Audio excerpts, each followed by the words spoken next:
So I want to start by saying I'm really impressed that I have such a turnout from people who spent the previous day celebrating life and freedom and who are now here to learn about depravity and death. And I mean, it's an interesting question as to why one would want to come and learn about such a topic and why it is that Galt spends a huge chunk of his speech discussing it. I don't know, for my part, I'm one of the weirdos who likes to look at car crashes when I'm driving by on the highway, causing then the gaper's delay. I like to read Dostoevsky. But there is value in understanding the psychology of evil. If for no other reason than that, well, I mentioned yesterday that Ankar Gate has argued that Atlas Shrugged, and particularly Galt's speech, is a kind of second declaration of independence. And I said that it would come out more today about why that is. We talked about the morality of life yesterday. We talked about the positive ideals that Galt articulates. But today is where we get to understand better what it is he's declaring independence from, and how, and why. And it's my view that this material in Galt's speech is underappreciated by fans of Ayn Rand and by objectivists. In part, that's because it's very difficult. It's difficult to get through psychologically for yourself if you're not into depravity studies. But it's also difficult because it's highly sophisticated and brings in a lot of psychology. And I'm going to try today to clarify it a little bit. There's a lot, again, that I'm not going to be able to discuss, but I do want to try to show some high-level points and their various interconnections. So yesterday, I started out by reading the passage about how Galt describes the world as in a state of moral crisis. And I pointed out, well, there's a difference between his world and ours. But in this crisis, in this state of crisis, he does ask, well, I also read to you a question that Francisco asks of Reardon, which I think is one that applies to many people today. Your virtues were those which kept men alive. Your own moral code, the one you lived by but never stated, acknowledged, or defended, was the code that preserves man's existence. If you were punished for it, what was the nature of those who punished you? Yours was the code of life. What then is theirs? What standard of value lies at its root? What is its ultimate purpose? And one thing that I want to suggest is that figuring out the answer to this question is also going to help us understand something about our own world today. I had showed you these two graphs from Steven Pinker, the disparity between the way intellectuals look at the world, this decreasing news tone, increasing pessimism at the New York Times, compared to the actual abundance, increasing abundance materially in the state of the world. Remembering again that sometimes part of the reason why people complain about this is because they have concerns about rising inequality. What standard of value is it that motivates that assessment of the world? I think the answer to that question is going to be similar to the answer to Francisco's question about what is their code and what standard of value lies at its root. So if you know, yesterday we talked about the morality of life. It's not going to be a big surprise what the complement, what the antithesis to that is going to be. And I'll just go right ahead, jump in, and give you Galt's answer. But the work is going to come in explaining this answer. Here's what he says. You dart in panic through the trap of your days, looking for the exit you have closed, running from a pursuer you dare not name to a terror you dare not acknowledge. And the greater your terror, the greater your dread of the only act that could save you, thinking. The purpose of your struggle is not to know, not to grasp or name or hear the thing. I shall now state to your hearing that yours is the morality of death. So this is his preview of his answer to Francisco's question. Now, I think Francisco knows the answer when he's asking it of Reardon. He's asking it as a rhetorical question. But giving this answer is going to require a lot of explanation. It's going to require some evidence. Because certainly the people who believe in conventional morality, people who believe in the morality of sacrifice, which is most people in the world, certainly don't think of themselves as holding a morality of death. And it would be a big surprise to them to discover that. Indeed, Galt is saying they want to hide this fact from themselves, or that they need to hide this fact from themselves. So what is his reason for thinking this? He gives an abundance of evidence.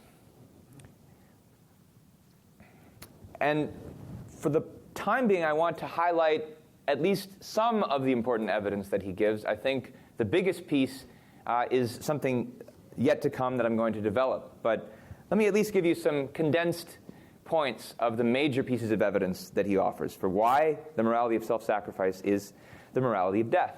Well, one point is that so much of it and so many of its advocates seem to be motivated more by fear of a negative than by love for a positive. They're concerned more with avoiding suffering than they are with achieving joy.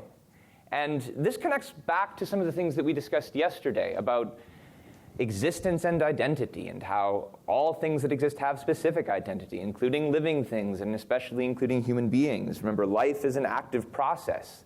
If you freeze yourself, you're killing yourself, even though your body remains in existence. And there are spiritual equivalents of that, like trying to seek nirvana. I mean, you can avoid lots of negatives by just freezing yourself. But that doesn't mean that you're achieving a positive, and certainly not the positive of actual living, which means engaging in actual specific activities and processes. So when you think that life is just the avoidance of a morgue, this is a kind of evading of the identity of life. The morality of sacrifice usually just treats as synonymous with morality the idea of whatever is not for the self. It sees morality as a negation of the self. Why would that show that it's the morality of death? Well, think for a moment about what the self is. And this is something we discussed some when we were looking at Rourke's speech and at the Fountainhead. And the self is the thing that thinks and judges and feels and acts. The self is the thing, it's the major tool of life. It's the mind.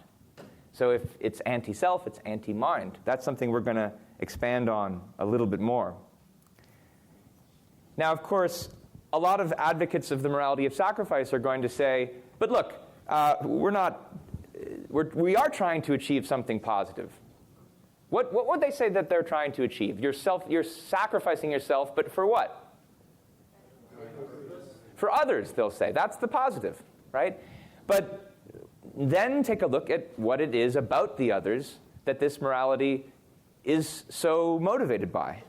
Galt spends a significant amount of time talking about, well, it's sacrifice for the others who are needy, who are poor, who are ignorant, who are sick, people who lack something, people who lack some ability or value or virtue. And so it's, again, an emphasis on a negative. And it's not aimed at lifting these people up to achieve their best abilities. It's at best usually associated with kind of bringing them up out of the hole, onto neutral ground. And that takes us back to the point about avoiding suffering as opposed to achieving joy. Motivation by fear as opposed to love. Last point that I'll mention, though, again, there's one big point left to come that I'm going to develop. And often, Galt points out, advocates of this morality will say, well, look, when we talk about sacrifice, we're only talking about sacrificing your body. It's the body that's evil. And the spirit's another thing. So there's a whole discussion in Galt's speech of the mind-body dichotomy that I'm sure many of you are familiar with. Of course, Galt points out, well, look, the best way to negate your body, the best way to rid yourself of its evil is, of course, to die. But again, there's a big comeback that advocates of the morality of death have. How are they going to explain that their morality, even if it means negating the body, that doesn't mean that what it's seeking is death? What would they say it is seeking? Life eternal unto death. Yeah, and there are several different versions of this. Galt spends a significant amount of time discussing this sort of comeback, and the fact that it's a comeback at all, he thinks, is a further confession to something that we have to learn about the psychology behind the advocates of the morality of death. So let me show you, I think, a really important and underappreciated passage on this topic. It's a longer one, and I tried to cut this one down, but at the end, I couldn't do it because there was too much in here that was important. They claim that they perceive a mode of being superior to your existence on this earth. The mystics of spirit, the religionists, call it another dimension, which consists of denying dimensions. The mystics of muscle, this is the socialists, the Marxists, the materialists, they call it the future, which consists of denying the present. So it's not just the religious advocates of this morality, but even the secular ones. To exist is to possess identity, something we talked about a lot yesterday.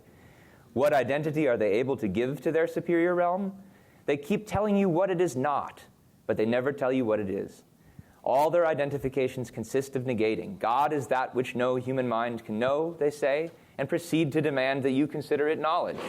God is non-man, heaven is non-earth, soul is non-body, virtue is non-profit, A is non-A, perception is non-sensory, knowledge is non-reason. Their definitions are not acts of defining, but of wiping out. So here again, you see the important connection back to our discussion of the existence axiom and of the fact that for Galt and for Rand and for all of us, existence is identity. To be is to be something specific. And yet, the alleged higher goals that advocates of conventional morality say that they mean to achieve through sacrifice have a non-specific identity. What is this heaven? How does it deliver rewards through these magical means? Who is this God that delivers them? We don't have time today, unfortunately, to discuss Ayn Rand's philosophy of religion. I think Aaron Smith did a very good job of this on the first day of this segment of the conference, so you can look back to some of the things that he had to say there. But for sure, it's part of the problem here is a negation of causality. The requirements that to have an effect, you need to have certain causes. This is a problem not just with the religious view of the afterlife, but with the secular view of the future. How exactly is it that the dictatorship of the proletariat will bring about abundance, and that the state will wither away, and that there will be a workers' paradise? No answer is really ever given. And so all of this is really important when you're thinking about claims that there is some positive goal to be achieved by sacrifice. Galt is saying here that the only way that you can pretend that there is such a positive goal is by engaging in this kind of mystical thinking. And as I mentioned before, I think he thinks that the fact that this is a comeback, that these sorts of posits are given, heaven or the future, just keep sacrificing, we'll get something positive, reveals something important about the psychology of the people who advocate this morality, who he's now starting to call the mystics. Because remember, what is that self that they want us to sacrifice? It's the mind. And when they're asking you to believe in these higher goals, this heaven or this dictatorship of the proletariat, they're asking you to believe in it. They're asking you to believe in it without evidence, without any possible identity conditions. The world of non-identity they posit, and it's a world of non-reward. And this, I think, is a big part of the reason why when we talk about the morality of death, it is certainly not a morality for living on earth. Because the faith that they demand of you, that's a kind of mind sacrifice. Believe in what we say because we say so, even if you don't understand it, means a demand for you to surrender your mind. And as you know from yesterday's session, the mind for Galt is the main organ of human life. And it's not just a tool that I argued. It's a distinctive, essential part of human life. Remember, Galt says, to the extent that you evade, that's the extent to which you're actually negating your person. And I think this is the biggest and deepest evidence that you can give for the idea that the morality of sacrifice is a morality of death. Because to the extent that this morality demands your faith, to the extent that it demands you to accept some kind of objective that has no identity to it, it is asking for your faith. It's asking for you to surrender your mind. Your mind's your tool of survival. That's a morality of death. Now, I think there's lots of, important questions you should be asking yourself when you're reading this material from Galt. Is it true that every conventional morality out there is a morality of death in this sense? Is it true that everyone who demands sacrifices can only motivate that by positing some kind of mystical realm, whether secular or religious?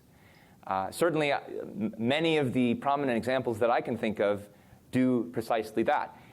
Have I succeeded in surveying all of the different versions of this view that there are? Do they all really ask for this? Good question.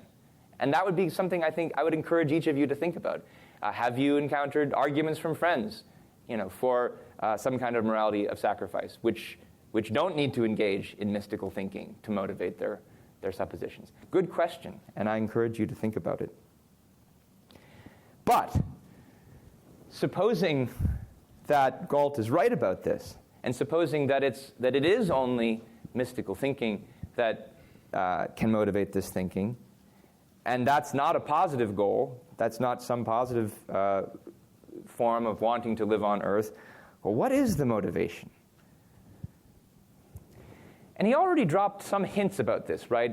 When we talked about how it's motivated by fear, but not by joy or love. And that, I think, raises important questions about, well, what is this fear of? Let me give you a short passage where he begins to explore this issue, and then we're going to elaborate on it a fair bit. No matter how eagerly you claim that the goal of your mystic wishing is a higher mode of life, which he's just dismantled, the rebellion against identity is the wish for non-existence. The desire not to be anything is the desire not to be. Now that last sentence is really important because, again, it's showing the connection between existence and identity. You can't just desire to be without desiring to be something in particular. And of course, he's argued that as a human being, the only thing that you can be is a human being. And that means accepting all of the very specific forms of activities required for human life. But why rebellion against identity? What does that mean, and why would somebody want to rebel? And here we start to get into the psychology of the mystic.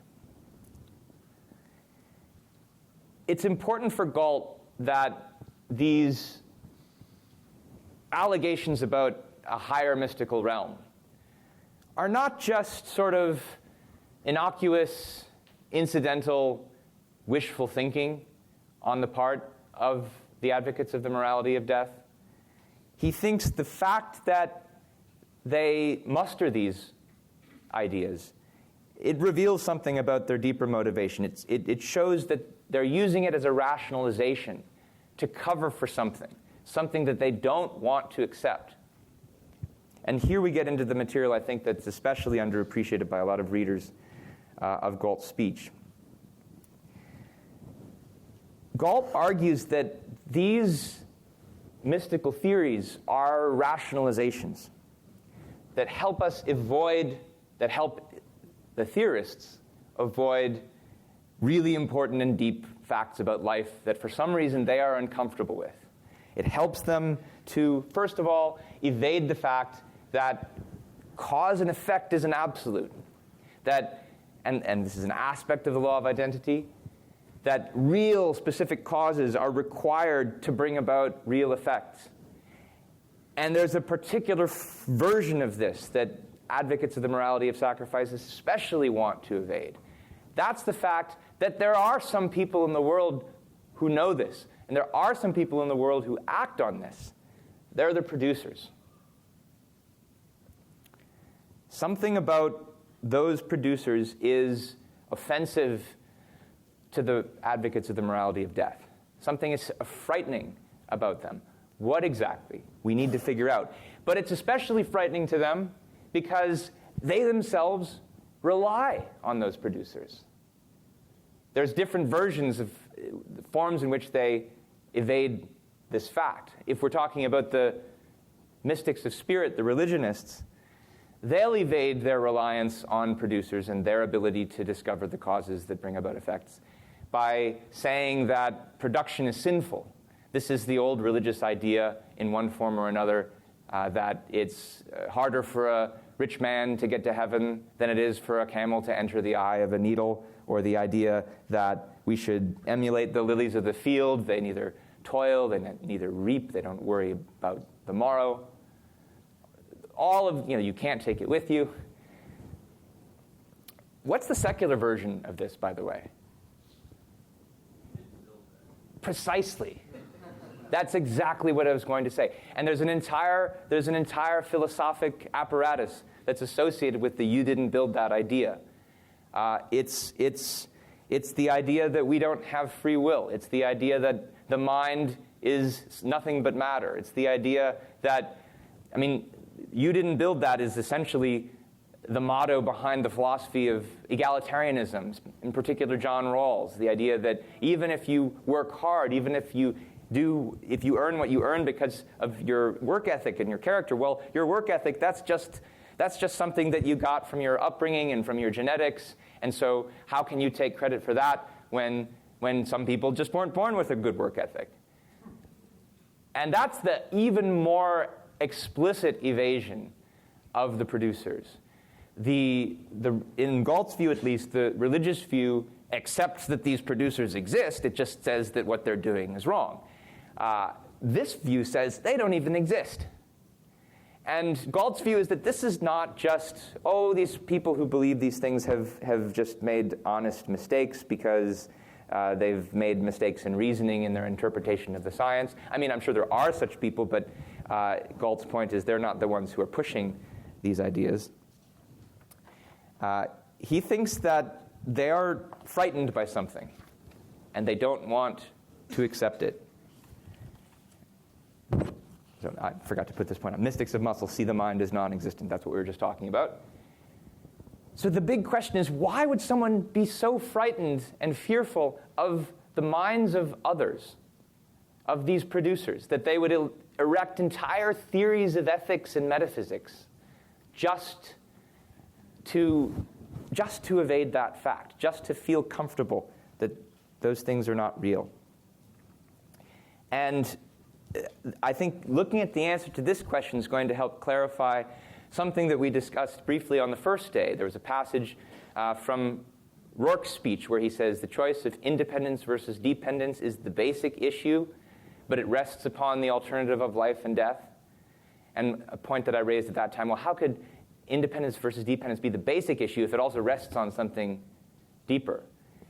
And I think the answer is that, as you'll shortly see, the thing that it rests on more deeply is the metaphysical fact.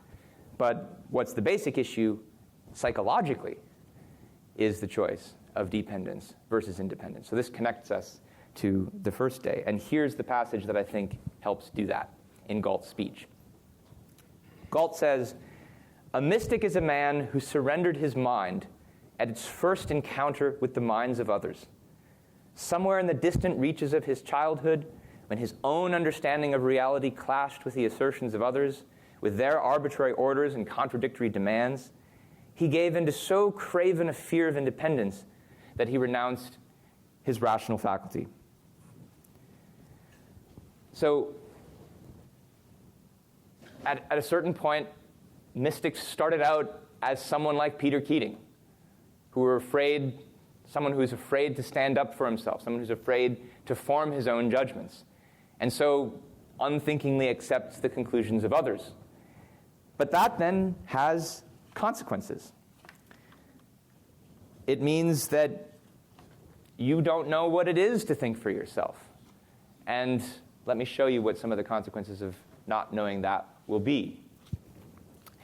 One way that you can see I think the motivation that Galt is getting at here is the way in which mystics, the same mystics, let's say, who've surrendered their minds in the past, now want you to surrender your mind in believing and accepting their own theories. They want your faith when they tell you that through the morality of sacrifice, you can go to heaven, or you can reach communist utopia.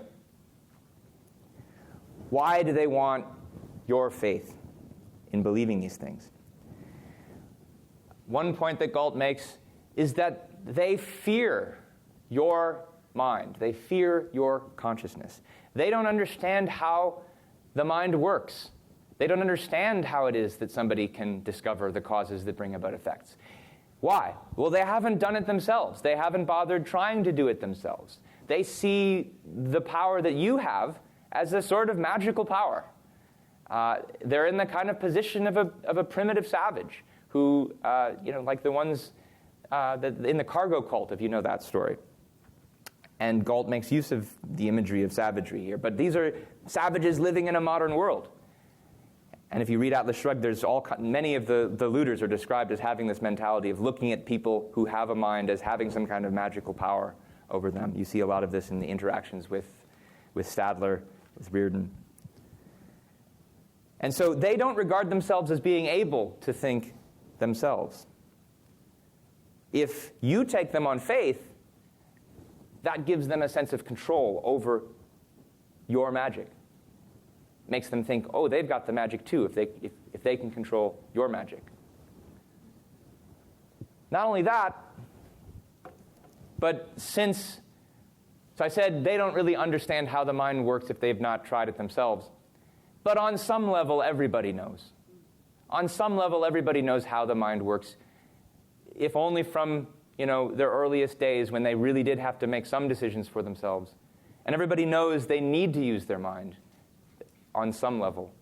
And so knowing that, they're also going to feel guilty for not having chosen to think, for not having chosen to use their minds. And so if they can convince you not to use yours by accepting them on faith, well, that'll take the burden off them. That'll allow them to rationalize, well, hey, nobody uses their minds. I shouldn't feel so guilty. Everybody's doing it. Now, for those of you who are here for Aaron Smith's talks, this should start to sound a little bit familiar. The mystics don't regard themselves as able of thinking. They do regard themselves as unworthy. They're not able, they're not worthy. What is this a sign of? They lack self-esteem, right? But one of the big points that Galt makes is that everybody needs self-esteem. Even irrational people need to convince themselves through whatever contortions of their mind that they can come up with that they still are able and worthy. So it's not that everybody has self-esteem, but everybody needs it. And so they have to convince themselves to pretend that they have it. And that's what your faith helps them to do. When you surrender your mind, they suddenly feel like they've got the magical power, and they feel less guilty about it. And that gives them this kind of pseudo-self-esteem. That gives them not really positive motivation to move on, but it does allow them to evade the fearful things, the guilty things about themselves. And this is a big part of the reason why studying the depravity of the morality of death is important.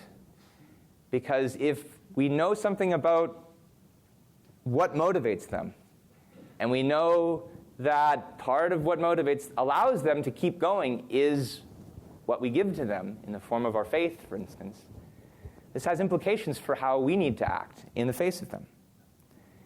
what happens if we give them that faith that they want? What happens if we give them that faith that they want? They feel validated. They become followers of, well, you become followers if you give them, right? We grant them power that they can't get themselves. Yeah. And they keep taking more and more. You grant them power, they keep taking more, you sanction them. Good. And we give up our own power. Now, really to fully answer this question of what happens if you give them what they want, we need to know what it is they want. And we've said a little bit about that already. We said a fair amount about it already. But we need to say, I think, just a little bit more to fully understand what happens when we give them what they want. What do they want? Well, they advocate the morality of death. We've seen that they motivate this intellectually by saying that there's some kind of mystic objective that can be achieved through it. The mystic objective doesn't have any identity, so the desire to be, without the desire to be anything particular, is a desire not to be, according to Galt. That plus lots more that we've now looked at leads him to this. There is only one state that fulfills the mystic's longing for infinity, non-causality, non-identity: death. No matter what unintelligible causes he ascribes to his incommunicable feelings, whoever rejects reality rejects existence, and the feelings that move him from then on are hatred for all the values of man's life and lust for all the evils that destroy it. So there's one state that fulfills this: death. This is, of course, part of what he's been saying all along by saying this is the morality of death. But what exactly is Galt saying here? Whose death is he talking about that the mystics long for? Your own, everybody's. Yeah, let's see what he says. You who are craven enough to believe that you can make terms with a mystic by giving in to his extortions, there is no way to buy him off. The bribe he wants is your life, and the monster he seeks to bribe is the hidden blank out in his mind, which drives him to kill in order not to learn that the death he desires is his own, but not just his own. They do not want to live. They want you to die. They desire nothing. They hate existence. And they keep running, each trying not to learn that the object of hatred is himself. I think this set of observations is one of the single most unappreciated sub-themes of Atlas Shrugged. Because if you ever read a popular media article saying something like, well, Ayn Rand thinks everybody's selfish, you know they haven't read Atlas Shrugged. It is most certainly not her view. She does not accept what is called psychological egoism, the idea that everybody's selfish. Not only does she not think everybody's selfish, she doesn't even think everybody wants to live. And this is a crucial point for the plot of Atlas Shrugged. I know there are a few people here who haven't read it, so I'm not going to say why it's a crucial point to the plot, but let's just put it this way. It's crucial. It's a crucial discovery to certain characters in the story that not everybody wants to live. And when they realize it, it changes their minds about what to do and how to live in the world. And it should have implications, I think, for all of us, too. When we realize that there are people out there who don't want to live like we do, and it's hard to accept this fact because we do, most of us, I think, at least here in this room. So when we find this out, this is not just a self-regarding problem that those mystics have. Well, they don't want to live, leave them alone. Because, as you see, so many of the theories that they devise, so much of the faith that they demand from us, is done with the end of helping them evade the fact that they don't want to live, and helping them evade the fact that they've decided not to use their minds. If there are still people in the world, though, who do use their minds, and who refuse to give that faith to them, and we'll talk more about what that means soon, that makes it even harder for them to evade. They want then to destroy those people. The best way to evade a fact is to destroy it. And the best way to destroy the fact of someone's thinking is to kill them. And that's something we have to understand when we're relating culturally to people who advocate this morality. So it has important implications for dealing with the world. I said at the end of the first talk on Rourke's speech, that one of the themes that I think is understated in The Fountainhead, to be an individualist, to be a real individualist, Rourke needs to take ideas seriously. He needs to try to understand the ideas that are moving the world so that he can associate himself with the good ones and disassociate himself from the bad ones. And this is part of what he's doing in trying to understand the principle behind the Dean. And it's part of what he needs to have an integrated self so that he doesn't just have compartmentalized knowledge and doesn't understand people's motivations and starts forming conspiracy theories about why they're out to get him. Likewise, we also need to understand the ideas moving the world for these same reasons. Because, as some of you just indicated in answer to one of my questions, the morality of death survives by support of good people. I think this is more obvious on the material front. This is something that's obvious to Reardon early on in the novel when he says, when he decides not to give his medal to the State Science Institute, for instance. Obviously, if you are providing material goods to the looters to distribute, you're helping them do that. And you're helping them build weapons against you, perhaps. What's, I think, harder for some people to see when they read Atlas and harder to practice in life is the fact that the biggest sanction, the biggest support that you can give to the looters, to the mystics, to the advocates of the morality of death is your spiritual sanction. By helping them to pretend that what they want is life, by helping them to pretend that their morality is aimed at something positive, by helping them to pretend that it's anything other than death that they want. All of the thinkers who in some form or another help them do this, whether by granting the legitimacy to their codes of morality, they are helping them evade this fact. Both of these are cases of sanction of the victim. Not just the material, but especially the spiritual/intellectual form of sanction. And we need to understand this when we're dealing with people in the world who don't want to live. Think about the terrorists who say they love death like Americans love life. Can you cut deals with them in order to buy them off, if that's true? Are they even going to be ultimately deterred by military action? Or do you need more than that? And what about the egalitarians who, like we've discussed, complain that some people are getting richer even when the poor are getting better off as well?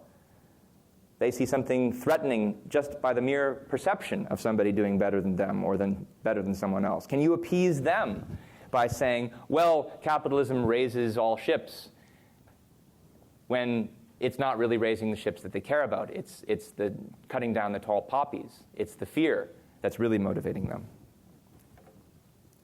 Well, if Galt is right, and the morality of sacrifice really is a morality of death, and what these mystics really want is their own death and yours, if you give them what they want is death.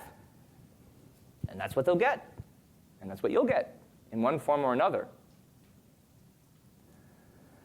So how can it be stopped? How can it be stopped? Withdraw the sanction. Withdraw the sanction. This is Bob Newhart's sketch, comedy sketch maybe some of you have seen. And the woman comes in, tells him about her psychological problems, all the things that she does that make her life hell. He sits there listening for a few minutes and says, "You want to know what I think? Stop it. Stop it." Now, part of the reason it's funny is because it's, of course, easier said than done. And that's true here as well. I mean, yeah, once you see what's helping them do this is your assistance, the answer is stop it.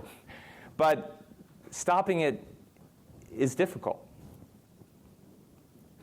Here's Galt's statement about when he realized that this is what he needed to do. I saw that the enemy was an inverted morality, and that my sanction was its only power. I saw that evil was impotent, and that the only weapon of its triumph was the willingness of the good to serve it. I saw that there comes a point in the defeat of any man of virtue when his own consent is needed for evil to win.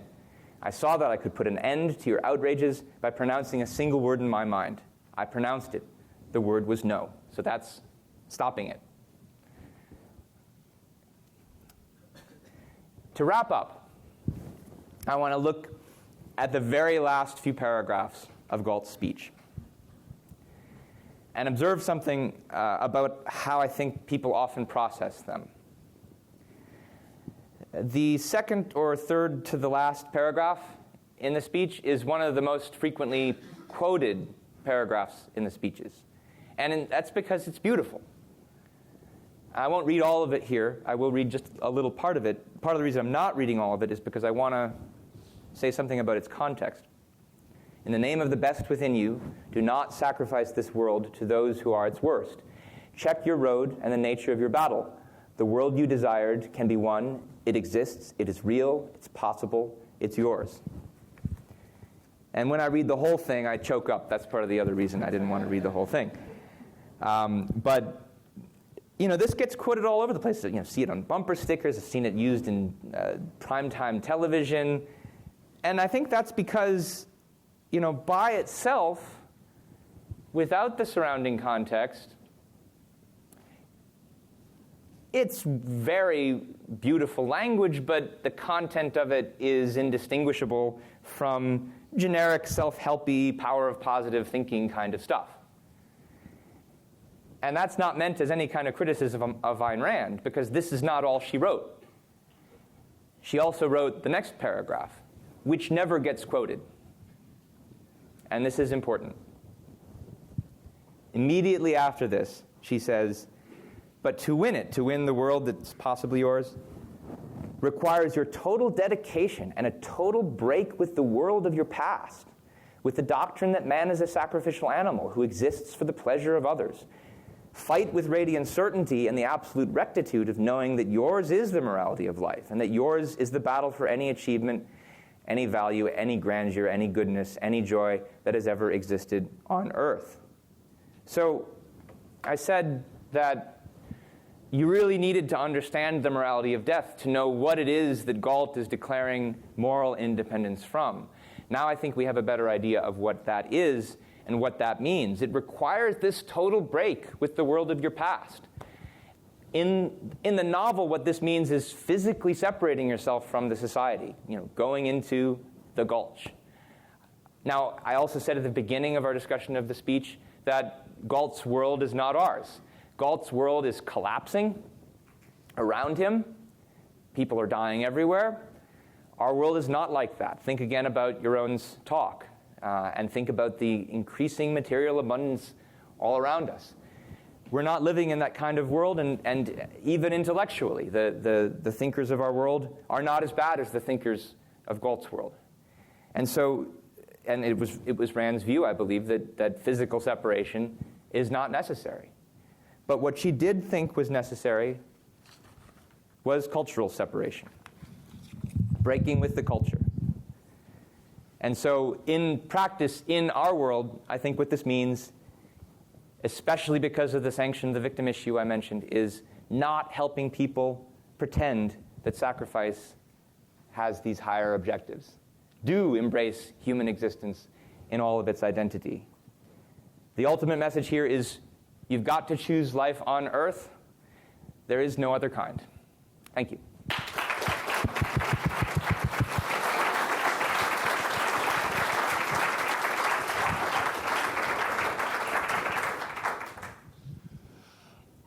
So, first of all, great talk. Great talk. Thank you. As you mentioned there at the beginning, there are a lot of people who got kind of a poor lot in life, the hungry, the sick, all those kind of people. Is there a way to selfishly, non-altruistically actually help them, even though we don't have any responsibility to? Well, I mean, in some cases we might if we are friends, or or if they're loved ones of ours. We may have some responsibility. But I take your point. How do we really help them? If they deserve it, if they're in trouble through no fault of their own, there are lots of different forms it could take. It's going to depend on the situation and the context, I would think. But and it would help to think of an example that you have in mind. But there's different forms of assisting the good, just as there are different forms of assisting the evil. You don't want to do it with the evil materially or spiritually. You do want to do it with the good materially and spiritually. So if there's somebody you know who's in trouble through no fault of their own, you might want to give them some money. But as with evil, the spiritual intellectual issue is the more important one. You can give people better ideas for how to function in this world. You can understand the fact that if they're good, the world around them is demanding unnecessary, it's demanding their faith and their sacrifice as well. And you can empower them to not give that sanction. Something that Yaron and Ankar have emphasized a lot in the last few years is that when you're making arguments about capitalism, for instance, it's a fine thing to say that capitalism helps the poor. Not all the poor, though, right?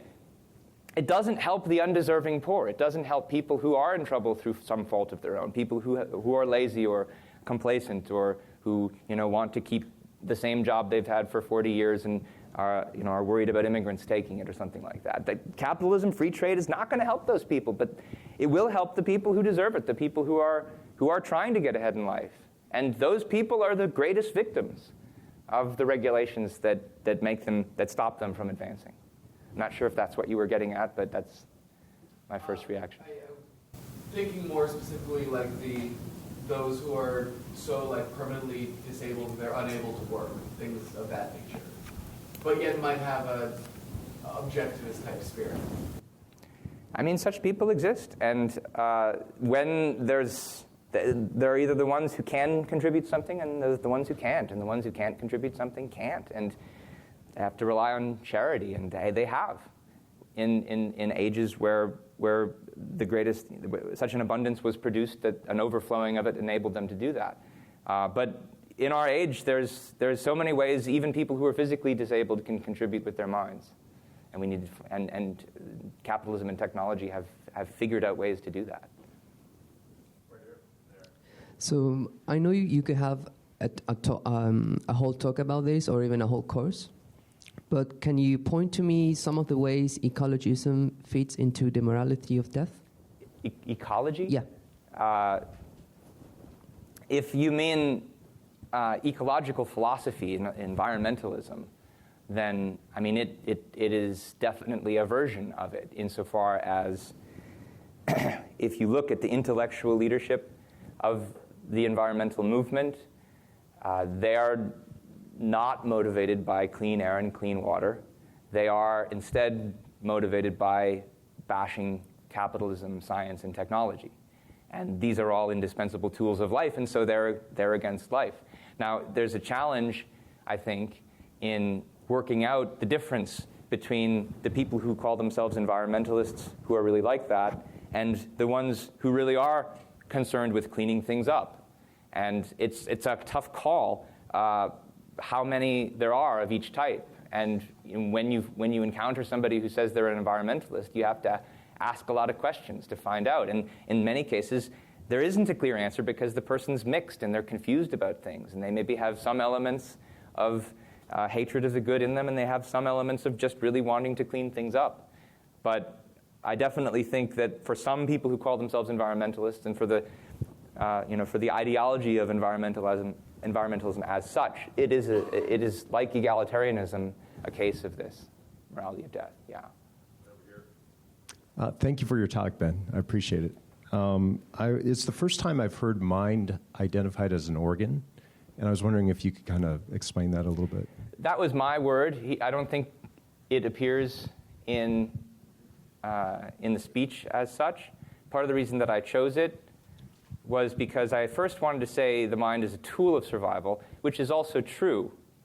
But I was thinking about the point that I was urging on the previous day about how the use of rationality is not simply a means to the end of human life, but that it constitutes part of the end of human life. And so I thought, well, organ is a good word that has more of that connotation. You know, if you rip someone's organ out of their body, like if you rip a brain out of their body, that's not just taking away a tool, right? It's taking away a big chunk of you. That's part of the reason I use the word organ.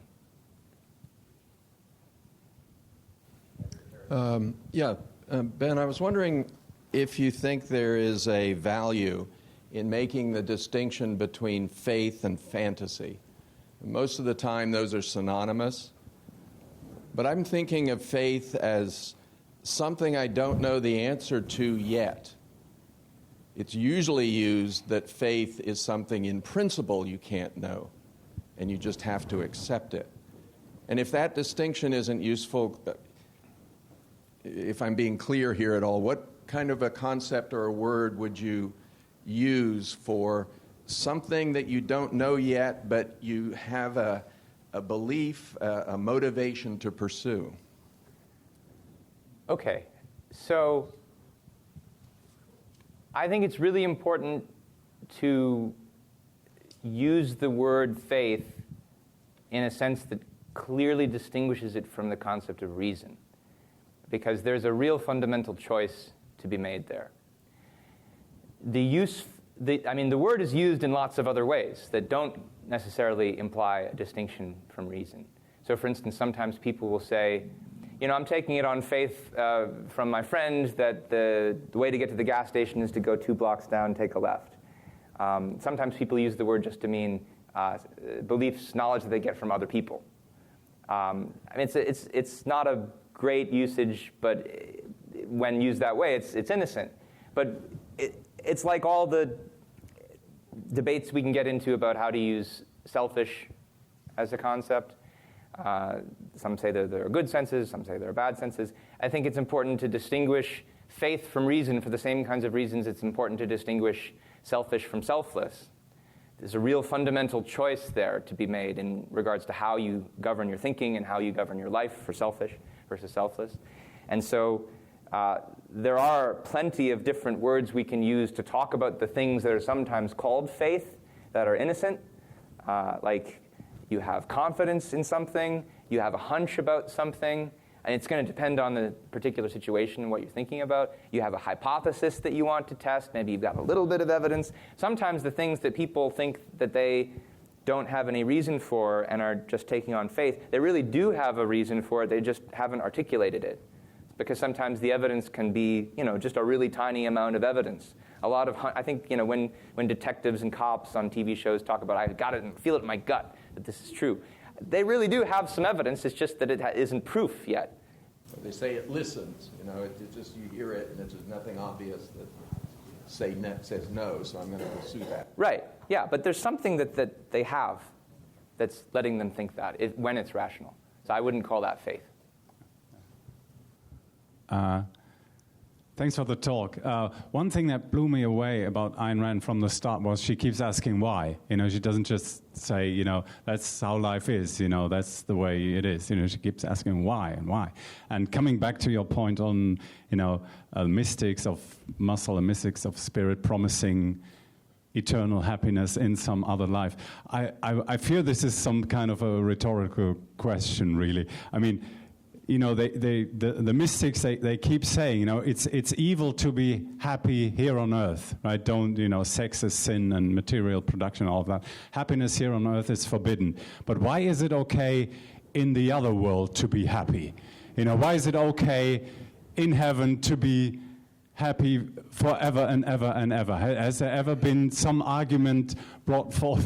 Because it's confusing, you see. It just doesn't make sense to me. It's a good question, and one thing that it reminds me of is a similar question that Galt asks in a different place in the speech when he's considering what looks like a contradiction in the idea of altruism. He says, why is it wrong for you to benefit from your own actions, but not wrong for somebody else to, right? It sounds like a contradiction, but his point there is not to say, oh, this is a contradiction, I've refuted you. His point is to say, at a deeper level, there isn't a contradiction, because the logic of the position is that it's not okay for you to benefit because you've earned it. It is okay for others to benefit because they haven't, because they lack this value. And I think that something similar is going to answer your question about heaven. That is, yeah, it's okay to talk about some kind of reward when this reward has no discernible identity, if it's the kind that allows you, that you can think about only by surrendering your mind. And that's the equivalent, I think, of these people benefiting materially because they have no value.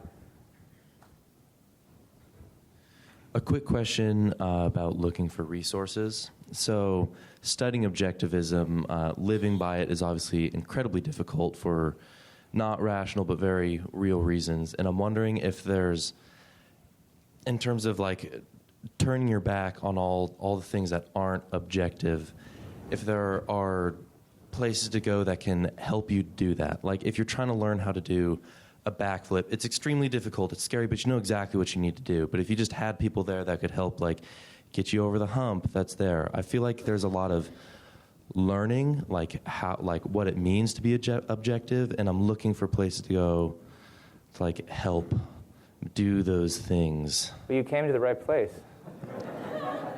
No, I'm serious. I mean, not my class, but although that helps.